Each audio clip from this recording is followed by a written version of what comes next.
morning. Welcome to the Northpoint of View, here with Dr. Walter Kemmsies. Walter, good morning. Good morning. Hey, don't pay any attention to the background music. We don't have licensing rights to that one yet. We're going to get back to your guitar and drums here pretty soon, right? We're putting the band together? Absolutely. Yeah. We need a bassist. We do need a bassist. Yeah. Lead singer? Well, yeah, I think so. Jenna's pretty good.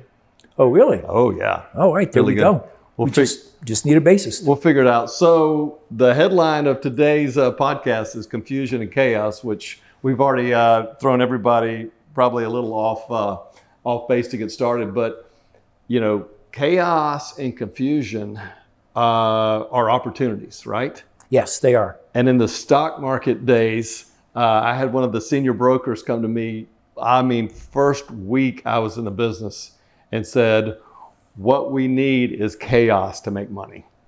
That's right. When it's flat and predictable, nobody trades, we don't make money. What we need is turbulence. Right, a lot of volume. Yeah, a lot of volume. And,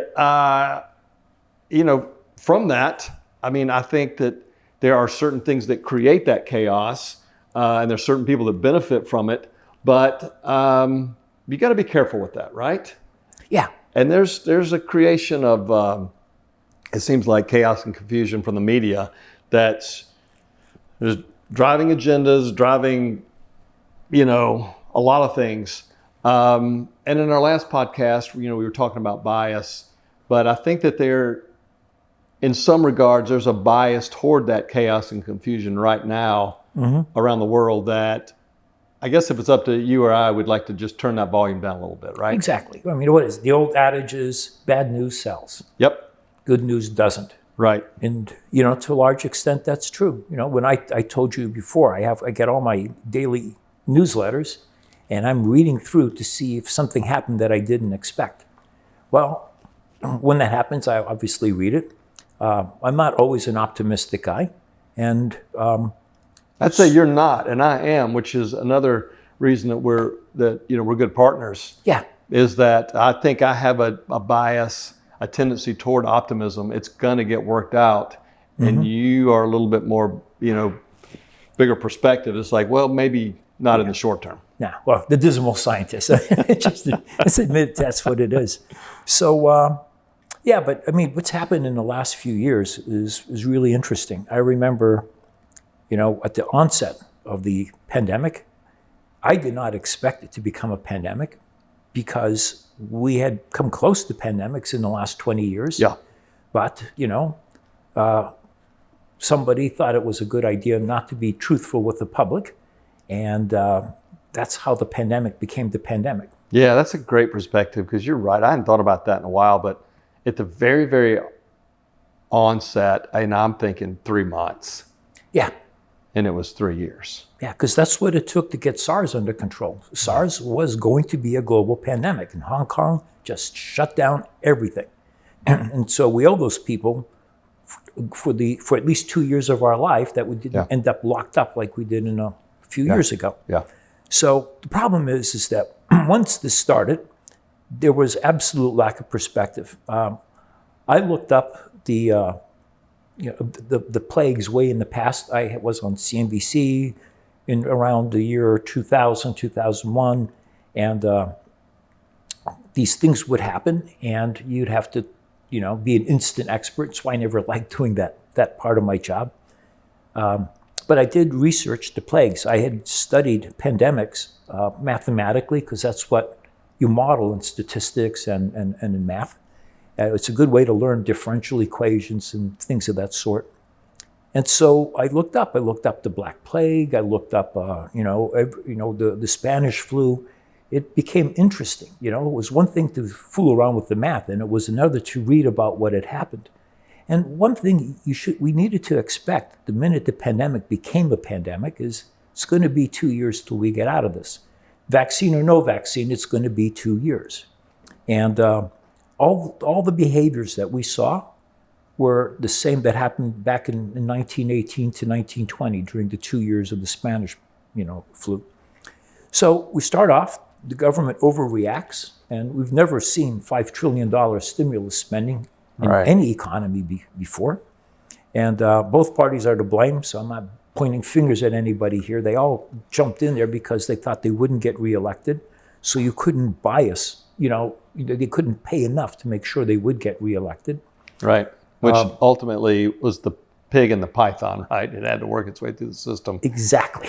So there was this big swing towards doing stuff from home, as we all know, and then after enough of us were vaccinated or got sick and didn't die, we started getting into the herd immunity, and by early 2022, a year after the vaccines started to arrive, you could see the travel data surging. And I never understood why the retailers were still ordering stuff at the same pace as before. I mean, did they think the pandemic was going to, and these big $1 trillion, stimuli were going to continue? I don't. Right. Talk about bias. I mean, come on. So the problem has been, ever since people have started going back to their old behavior, over half the time, the media articles that are written and the commentary from analysts have sounded like we are in a recession. Right. And that's one of those bias things that we didn't talk about last time, but it's amazing. The entire system of data and analytics that supports what happens on the stock market, the bond market, commodity markets, etc., it's biased towards the demand side. And it's focused on goods and not on services, which is amazing to me because 70% of consumer spending is on services. It's not on goods. It used to be 70% on goods, but that was the 1950s, where we had a lot of baby boom kids who had to buy diapers and toys and all kinds of stuff. But as our society matured, it's shifted towards services. And that's a really important stat. Yeah. Right? Exactly. I mean, goods and services, 70-30 to 30-70. Yeah. The crossover was, I think, early 70s when we got to 50-50. So it's one of those X kind of curves. One's going up real fast and the other's going down. And there's a little intersection point where we were. Where's 50, the microwave 50. oven come in that? Because it's got to be pretty close to that, right? I'm not spending 2 hours cooking anymore. It's like a minute and a half. Yeah, exactly. Well, and then, of course, price of a lot of goods went down because as we made a lot of them, the scale economies kicked in. And then you outsourced the production to other countries. And that's a lifestyle component. That's where we are now, right? Yeah. So what happens is if you look at the economists, when I was at UBS, I built a ton of forecasting models for commodities and for other things. I initially didn't start off as an analyst. I was brought in to kind of clean house a bit. The guys were just sticking numbers in an Excel sheet, The hatchet. Oh, let's use that number. Dismal scientist. That's my job. AKA the hatchet guy.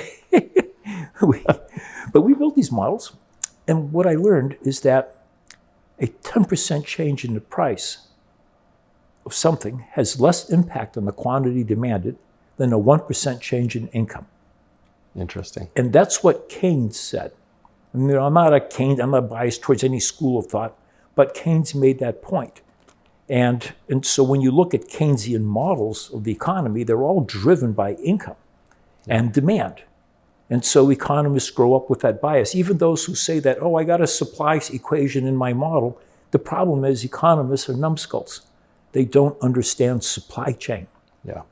And so even the Institute for Supply Management, they put out an index of related to manufacturing.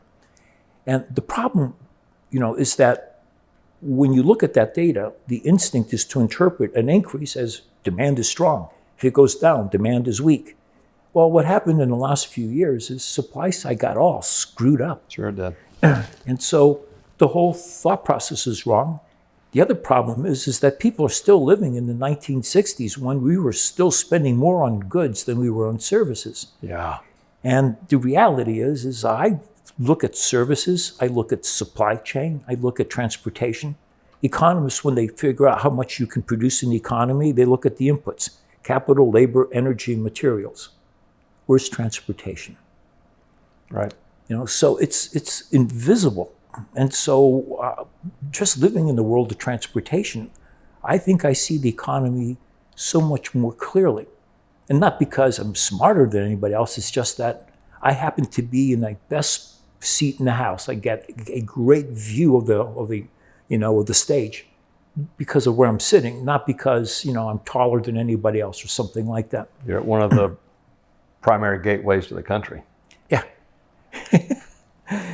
But I think we're going to continue with this problem of people commentators looking at the economy as if it was still the 1960s. That's a shame. And as we go back towards the way we used to do things, it'll continue to confuse people. And I think the thing that you said a minute ago, it's really, back to the trend line. I mean, you have said that so many times to remind me of sort of where we are in the process, and the fact that, you get a number and it says, oh, here comes the recession. Actually, we're going back to the trend line. Yeah. But see, that's an interesting point, because I was explaining this to somebody the other day.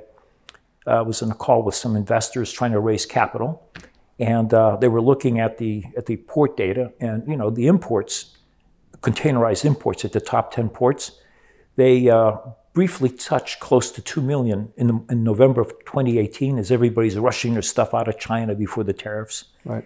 And then in August of 2020, with all of that stimuli, the volume surged to 2 million imports that month, and it stayed above 2 million every month, except for February 21, every month until August of 2020. And so 25 consecutive months where the port industry operated at peak volumes. And now the volumes have been dropping by double digits. The East Coast by 10 to 20%, the West Coast by 25 to 40%. Yeah.